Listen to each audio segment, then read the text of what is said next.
గురుగారు మతత్రయ ఏకాదశి అంటే ఏమిటి?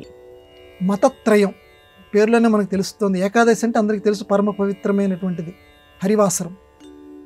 మతత్రయం 3 రకాల మతాలకి ఇష్టమైనటువంటి ఏకాదశి, ఒప్పుకునేటువంటి ఏకాదశి.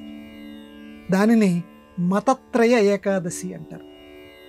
సాధారణంగా స్మార్త ఏకాదశి, వైష్ణవ ఏకాదశి, మాధ్వ ఏకాదశి, ఒకే ఏకాదశిని ఒకడు ఒకరోజు జరుపుకుంటాడు, ఒకడు ఇంకో రోజు జరుపుకుంటాడు, ఇంకొకటి మరొక రోజు జరుపుకుంటారు.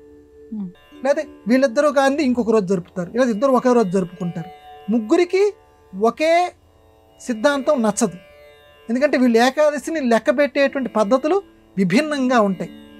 దాన్ని అలా కాకుండా ముగ్గురు కలిసి ఒప్పుకునేటువంటి ఏకాదశి అంటే ఒకే రోజు ముగ్గురు మతస్థులు, ద్వైత మతస్థులు, విశిష్టాద్వైత మతస్థులు, మధ్వులు, వీళ్ళందరూ కూడా ఫలానా రోజు ఏకాదశి అంటే ఆ రోజే ఏకాదశి జరుపుకుంటారు. ఇంక వాళ్ళు ముందు రోజు జరుపుకోరు, తర్వాత రోజు జరుపుకోరు. అందరూ కలిపి ముగ్గురు చేసేటువంటిది ఈ ఆషాఢ మాసంలో వస్తుంది.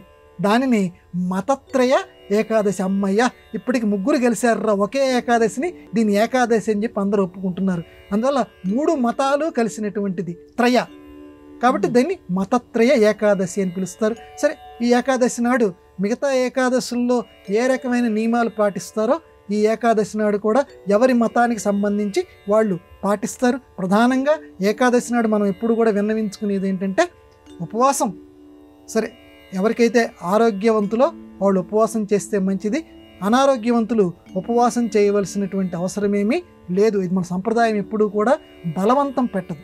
కానీ ఆరోగ్యవంతులు మాత్రం ఏకాదశి నాడు తప్పనిసరిగా ఉపవాసం ఉండి, మరి పదే పదే చెప్పుకునే మాట మళ్ళీ చెప్పుకుందాము, స్వామివారిని మనస్సులో దగ్గర పెట్టుకొని ఉపవాసం, వేరే విషయాలు ఏమీ పట్టించుకోకుండా స్వామివారి మీదే మనస్సు నిలుపుకొని ఆయనకి దగ్గరగా ఉండాలి, మనసులో నిలుపుకోవాలి. దాన్ని నిజమైనటువంటి ఉపవాసం అంటారు. అందరూ ఈ మతత్రయ ఏకాదశి నాడు అటువంటి ఉపవాసం చేయుదురుగాక.